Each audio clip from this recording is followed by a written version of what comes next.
The two of you have got young children. Obviously, they're not sort of at the point yet where they would talk about difficult things like that. But do you think that the fact that you're so open about, between the two of you as well, about how you're feeling about things, is this something you want to make sure your kids carry on doing as well? Do you think that's important? Well, I think Ayda said it before on the show. She's from California, and you get given a therapist straight out of the womb over there. And, you know, I don't understand how 16 to 18-year-olds would even know that that's what they're going through. Because I didn't. And it wasn't until, you know, there was no other option, no other avenue that I had to go and see a doctor. You'd think you're going to shake it. But did you not have it because no one ever said to you, how are you feeling? No, because it didn't exist. You know, we're thankfully in brand new times where this is talked about on the television and it isn't poo-pooed as it used to be. Because, you know, I used to see people talking about it on the TV 10, 15 years ago. And, you know, pull your pants up, get on with it, what they got to be, you know, sad about. And I just felt more and more isolated because I thought they were right. I thought there was something wrong with me. But do you think because you're a man? Yeah, I was going to ask you, Robbie, knowing you from way back when you were really plagued with insecurities, and you are still plagued, you know, and I love you dearly, but you've been quite open about your insecurities now.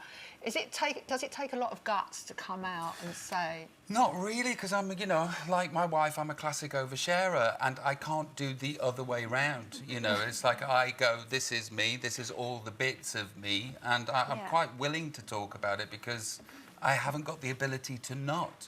I'm not being brave, or, you know, people ask me a question, I answer it honestly, and maybe that's part of the illness too. So will you, I mean, obviously, like you said, your kids are really still very young at the moment, aren't they? Will you be very open with them as well? Of course, it's part of the dialogue that goes on every day. I like to think we're really open with them now. I mean, I think I think both come from heavy therapy, and I think that we like to be as emotionally connected and verbal. And I know it sounds, I say hippy dippy and wow woo, you know, special shaky hands, but we really do like to communicate with our kids. And it's funny though, because when they get to teenage years, like my youngest now's 15, my daughter, and we've always spoken about everything. We've been very open. Now she's 15, if I mention certain subjects, she goes, Mum, that's just cringe, don't even talk to me about it. You know, if I try and mention, so have you got a boyfriend, how do you feel about boys? She's like, Mum, don't even go there.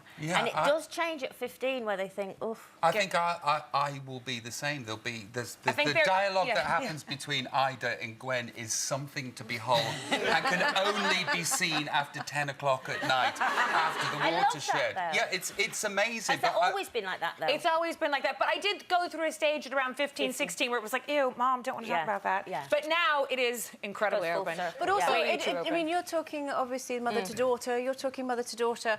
Do you think it's different talking about father to son? Because, the survey was saying that boys don't necessarily feel comfortable talking to your dad. My son's 15. You know, when you were that sort of age, you come from up north. So do you think that it's more of a, you hold it in, lad? Would you have talked to your dad about stuff when you were that age? Talk to your dad? I didn't know what was going on. I didn't know that there was something to talk about. I didn't know that there was something to say. And I was you also... must have still had worries, like teenagers do. You must have had days. Would you have thought of going to your dad and going, Dad? You don't know to label it as anxiety. You don't know to label it as depression. And also, I went on the roller coaster ride of drugs and drink. And I masked it, you know, so I was medicating.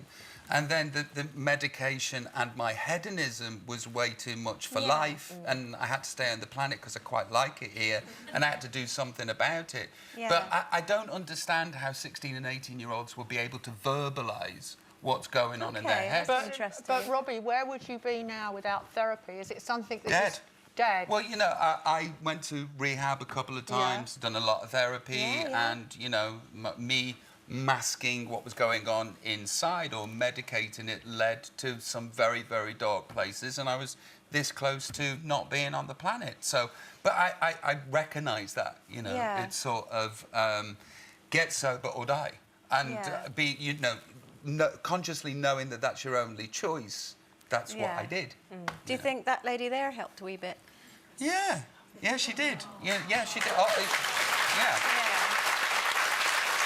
Yeah, my life is way much better because Ayda's in it, full stop, you know. Yeah. A good woman can do that to you. And she did. Yeah. And she did, I just get so sad when I hear about the darkness and you not being here makes me very sad. It's okay, baby. It's all part of the roller coaster of life, and that's not happening today, and that's what that was. I know. And, you know, my This is what is. my life's richer now because of what I went through. And, you know, and I still get times where the roller coaster goes down and I don't know what's happening and it gets scary and I wonder if it's going to come out the other side. Yeah. But right now, I'm up here going, woo! If you've enjoyed that, then why not click here for more? And don't forget to subscribe by clicking here so that you never miss out on the best Loose Women moments.